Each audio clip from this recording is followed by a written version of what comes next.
तो मुझे याद है जो हमने इंटरव्यू किया था आपका संगरूर में पिछले असेंबली इलेक्शन से पहले, मैं उसको देख रहा था यहाँ पाने, एक ओपन एयर गाड़ी में आप घूम रहे हो, आपके बाजू में हम लोग खड़े होकर इंटरव्यू कर रहे हैं और आपने कहा कि अगर मुझे सरकार में आने का मौका मिलता है 3 महीने के अंदर में ये जो उड़ता पंजाब की जो प्रॉब्लम है, पंजाब में ड्रग्स की प्रॉब्लम है, उसको फिक्स कर दूंगा। ये आपने वादा किया। नहीं, पता है इसमें कई लेयर में काम किया हमने।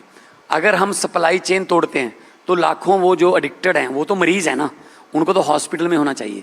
वो विड्रॉल सिम्टम में आएंगे, वो तड़पेंगे, फिर उनके लिए हमने रिहैब सेंटर बनाए। पहले रिहैब सेंटर को अपडेट किया, उसके बाद हमने पंजाब पुलिस में बहुत सी बदलियां की। हमने 20-20 साल से वहीं पुलिस वाले तैनात थे, उनकी यारियां रिश्तेदारियां वहीं पे थी, वो भी मिले हुए थे। लोग ड्रग स्मगलर को जो उनके गांव में बेचने आता था उसको थाने में पकड़ा के जाते थे। लोग बाद में गांव पहुंचते थे, वो पहले पहुंच जाता था, थाने से जमानत हो जाती थी। कानून थोड़ा कमज़ोर था। अभी हमने कानून में भी थोड़ा शोध अमेंडमेंट की है, तो उसके बाद फिर हमने सप्लाई चेन तोड़ने का फैसला किया है।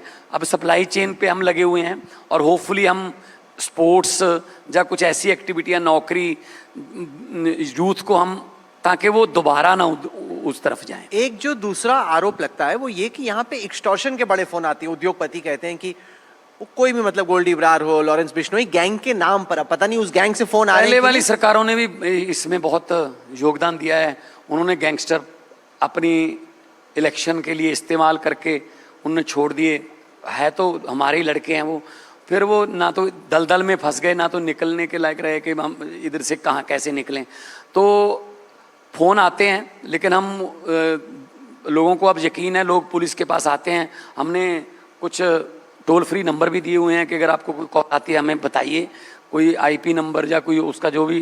ज़्यादातर पुर्तगाल, दुबई, मलेशिया से भी हम पकड़ के लाए हैं कुछ। नहीं, पर आप ये सोचिए ना, लोगों को ऑब्वियसली आपकी पुलिस पे या लॉ एंड ऑर्डर पे शक है, इसीलिए वो एक्सटॉर्शन को दे भी रहे, वरना पुलिस पे विश्वास हो नहीं तो वो दे ही ना किसी को पैसा पूसा। ये ड्रग और ये एक्सटॉर्शन के फोन, ये क्या हमारी सरकार में शुरू हुए? उन्होंने बढ़ाया, हम तो कंट्रोल कर रहे हैं। हम कोई पुष्टपनाही नहीं करते कि हमारी फलां गैंगस्टर के साथ कोई बातचीत होती है। ये तो अकाली दल तो गैंगस्टर को टिकटें दे रहा है। अभी तरन तारण में क्या किया था, गैंगस्टर के रिश्तेदार को टिकटें दी थी। आज भी गैंगस्टर को टिकटें देने में सबसे ज़्यादा अकाली दल है। अकाली दल का नाम लेके वो करते हैं कि हम अकाली दल, और उनका खुद के नाम लेके कत्ल किए हुए हैं कि कत्ल करने के बाद उसकी छाती पे पाँव रख के जिंदाबाद के नारे लगाए हुए हैं। तो उन्होंने जो कांटे बोए थे उनको हम चुग रहे हैं। मेरा ना तो किसी बस में हिस्सा है, ना किसी रेत की खड्ड में हिस्सा है, ना किसी ढाबे में हिस्सा है, ना होटल में हिस्सा है, ना समोसे की रेहड़ी में हिस्सा है। मेरा हिस्सा है तो पंजाब के 3.25 करोड़ लोगों के दुख सुख में हिस्सा है। अदरवाइज हमें तो आने की जरूरत ही नहीं थी पॉलिटिक्स में। हम क्या इनसे कोई पैसा कमाने आए हैं? हम इस धंधे को प्रोफेशन बनाने नहीं था कि हम करप्शन को खत्म कर देंगे। लेकिन अगर आप लोगों से बात करो, पंजाब में उनसे बात करो, कहते नहीं पेटी करप्शन तो अभी भी है। अभी भी आरटीओ हो, लैंड रजिस्ट्री हो, पैसे तो देने पड़ते हैं। ऐसा नहीं कि भगवान मान के राज में 70 साल का उलझा हुआ ताना है, धीरे धीरे ठीक हो जाएगा। हमने बहुत अफसर सस्पेंड किए हैं, विजिलेंस के चीफ तक सस्पेंड किए हमने। ये फैसले लेने के लिए दलेरी चाहिए, जिगरा चाहिए इसके लिए। तो करप्शन है या जो जितनी भी सोशल इवल्स हैं उनको ख़त्म करने में हम लगे हुए हैं। हमारी नीयत पे खोट नहीं है। सफलता देर मिले, सवेर मिले, अंधेर मिले, लेकिन मिलेगी। लेकिन हम नीयत से काम कर रहे हैं। अच्छा, एक सवाल है, वो सवाल लोगों के जहन में है। अब आप बुरा मत मानना, लेकिन सवाल तो पूछना पड़ेगा। सवाल वो है कि जैसे जब आप असेंबली में आते हैं, आपके अपोनेंट्स कहते हैं कि आप शराब पी के आए। ये चार्ज आपका असेंबली इलेक्शन में भी लगा। आप पंजाब की जनता को, जो लोग इस वक्त देख रहे हैं, उनको बताइए कि ये जो चार्ज है बार बार भगवंत मान पे, उनके पास और कोई मुद्दे नहीं है। उनके पास और इल्जाम क्या आएगा? मुझे 12 साल हो गए, 2014 में पहली बार जीता था मैं, 2012 में पॉलिटिक्स में आ गया था, एक इलेक्शन पहले भी लड़ा। 14 साल हो गए। 14 साल से वो यही कह रहे हैं कि भगवंत मान तो दिन रात शराब पीता है। आपका कोई दोस्त, आपका कोई मित्र, आपका रिश्तेदार कोई जो 14 साल से लगातार शराब पी रहा है दिन रात, वो जिंदा है? आपका बता दो भाई साहब, कोई जिंदा है क्या? मतलब मैंने मंडी गोविंदगढ़ से लोहे का लिवर लगवाया हुआ है, ठीक है? ये उनके पास और कुछ है ही नहीं ना। फिर इल्ज़ाम लगा दो, ये तो ऐसे मैं बोल देता हूँ, कौन सा कंडेम ही करेगा? बाद में अगला बंदा सफाई देता रहेगा, है मैं बोल देता हूँ वो ड्रग लेके आता है, कोई कहता है सुखबीर बादल अफीम खाता है, बोलते हैं उसको सुखा अमली बोलते हैं।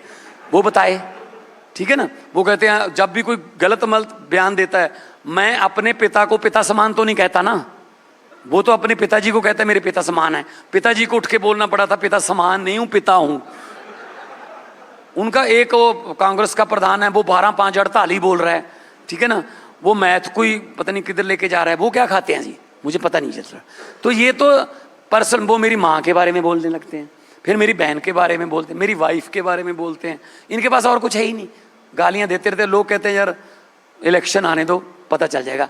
इससे पहले भी 2017 और 2022 में यही मुद्दा बनाया था, तो लोगों ने, पहली बार हुआ है कि लोगों ने 92 आउट ऑफ 117 दी। इतना बड़ा मैंडेट पहले किसी पार्टी को चैलेंज किया कि ब्लड टेस्ट करा लो। क्यों करा लें, उनके कहने पे वो करवा लें, वो तो स्मगलर हैं। उनके पिताजी तो सोने के बिस्कुट स्मगलिंग करते थे वो, तो उनका करा लेते हैं ब्लड टेस्ट हम, जो ड्रग बांट रहे हैं देश में।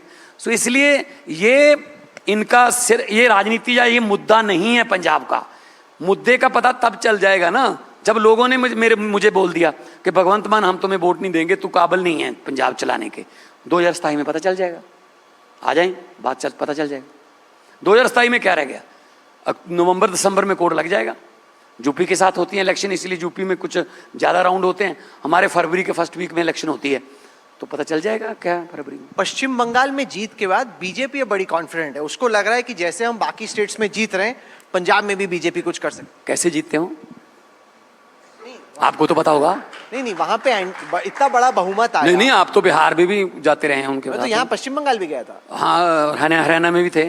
कैसे जीतते हो आप बताओ, कैसे जीते? पहले लड़ाई करवाते हैं दो समुदाय में, फिर एक समुदाय की तरफ हो जाते हैं, डराते हैं, बम धमाके भी होते हैं, दंगे भी होते हैं। नूह में दंगे हुए, मणिपुर जल गया, बिहार में लड़ाई हुई, बंगाल में कत्ल हुए, तो इसका मतलब पंजाब में भी ऐसा कराएंगे। क्योंकि बीजेपी की स्ट्रेटजी ऐसी लग रही कि इस वक्त एक सिख फेस को वो आगे करेंगे। वैसे ही आपके पार्टी के कुछ राज्यसभा एमपीज आ गए और वो अभी गांव में उतनी नाराजगी नहीं है जैसे पहले दिक्कत हो रही थी कैंपेन करने में, अब वैसा नहीं है जैसे पहले था। बीजेपी को लग रहा है कि इस बार पंजाब में वो अच्छा कर सकता है। आप इस स्ट्रेटजी को कैसे देखते हैं, क्या लिख रहे हो आप? बीजेपी को 2027 में, पहले हमारा रिकॉर्ड है आपके साथ ऐसा लिखने का।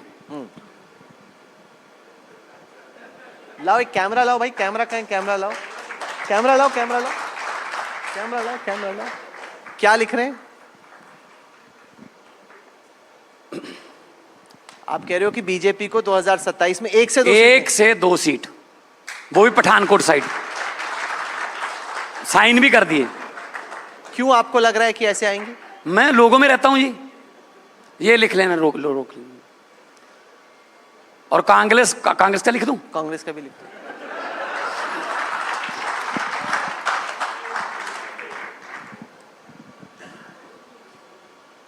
कितनी दे रहे हो तुसी कांग्रेस को? Single figure. ठीक लगा लो थोड़ा जा। मैं करता हूं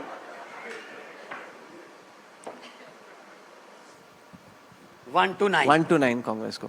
क्या अकालियों को? साइन इसके नीचे भी कर दूं या इस ऊपर वाले चल जाएंगे? एक ऑटोग्राफ चल जाएगा। हाँ। नहीं, वो अकालियों को